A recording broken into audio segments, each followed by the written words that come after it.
Shakespeare and the Renaissance, Part 1. The most famous writer in history was just as influenced by the culture he was born into as he influences modern culture. In learning about his life and reading his works, we learn about ourselves and about human nature. It is no mistake that every high school student in this country studies Shakespeare. He is quite simply the best, and you are about to experience the power of his writings. So the Renaissance period literally means rebirth. Rebirth of classical literature and art forms. A renaissance occurs when life is good. People are not fighting for survival. It is a high time for art and literature. The Italian Renaissance occurred from 1300 to 1550 AD, marked as high time in art.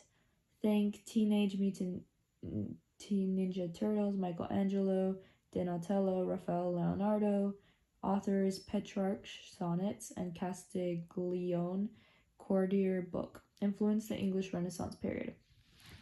So the English Renaissance occurred between the 1400 to 1618. It began with Henry VIII and ended with King James I. The highest point occurred during Queen Elizabeth's first reign. The high time in literature was Sidney, Spenser, Marlowe, and Shakespeare.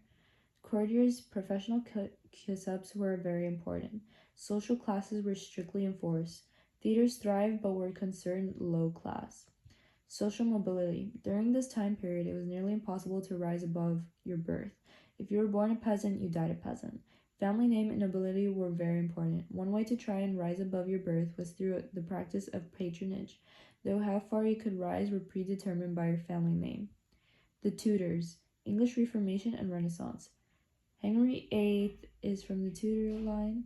He had 6 wives: Catherine, Anne Boleyn, Jane Seymour, Anne of Cleves, Catherine Howard, and Catherine Parr. He divorced and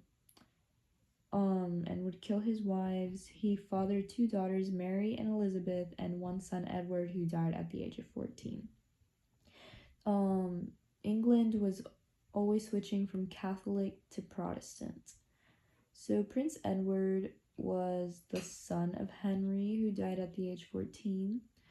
After he died, Bloody Mary took over, and she was very much Catholic, but she died of cancer.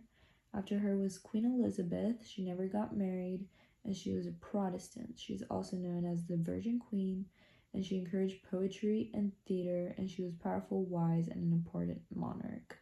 And then, after she chose her heir, King James I, which was her godson, and he was a patron of theater, and he absolutely loved Shakespeare.